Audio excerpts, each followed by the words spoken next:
So all week I've been saying I was gonna do a video update and I haven't had a chance.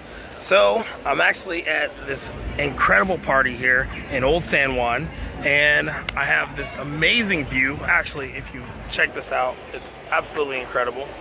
So watching the beach, the sunset, and I realize this is literally probably the only time I'm actually gonna have to make a video. I'm currently working, like I said, 6 days a week, maybe 10 or 11 hours a day for the Red Cross. I signed up as a temporary local volunteer, and it's actually a lot more than I thought it would be. I haven't really told anyone any information, but I'm working for what's called disaster assessment or damage assessment, the DA department. So all day, usually 10, 11 hours a day, I'm actually a driver. And we are going to all the remote locations way out in the mountains and looking for people who still haven't been helped. I'm also doing kind of like a census where I'm asking everyone how they are, if they have water, if they have electricity, and trying to find out who still hasn't been reached yet. It's pretty crazy. I mean, as you can see from some of the pictures I posted, it's still pretty torn up out here. And it's incredible that this party that we're having right now is actually the biggest festival of the year, and seeing all these people partying and having a great time, it's kind of daunting to me because I know that so many of them still don't have electricity or running water in their homes. But there's about 1 million people here in town that have made the trip out here to remind themselves that life goes on.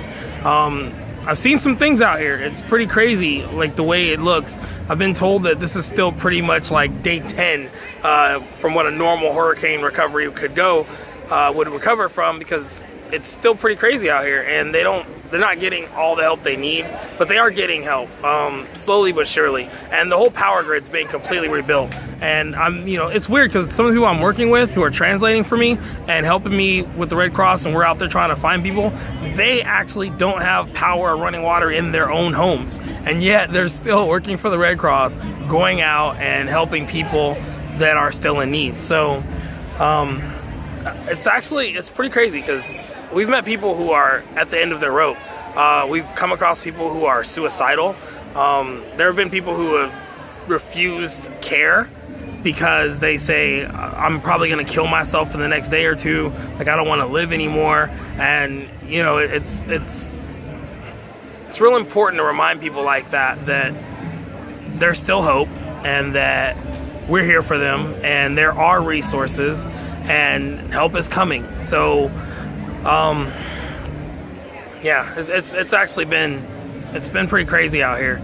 So I'll be out here until the 1st. Then I'm probably gonna take a little break.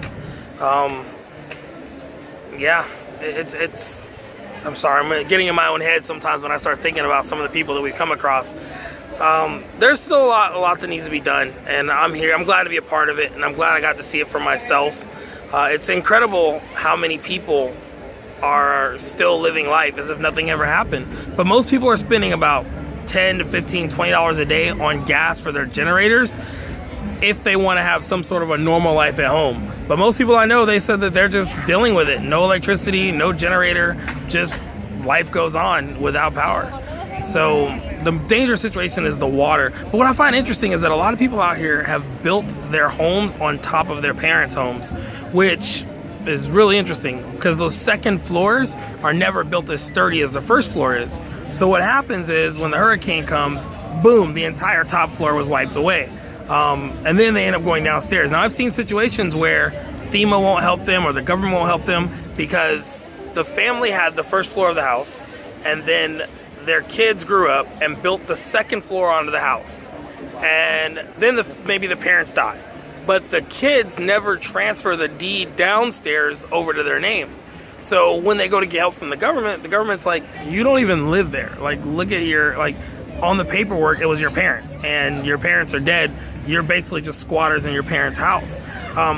Things don't really get done here the way they do in the States. So a lot of people don't have the proper paperwork, and it's creating a lot of delays. But I'm gonna do another video, probably in a more formal setting. There's a lot going on right now around me.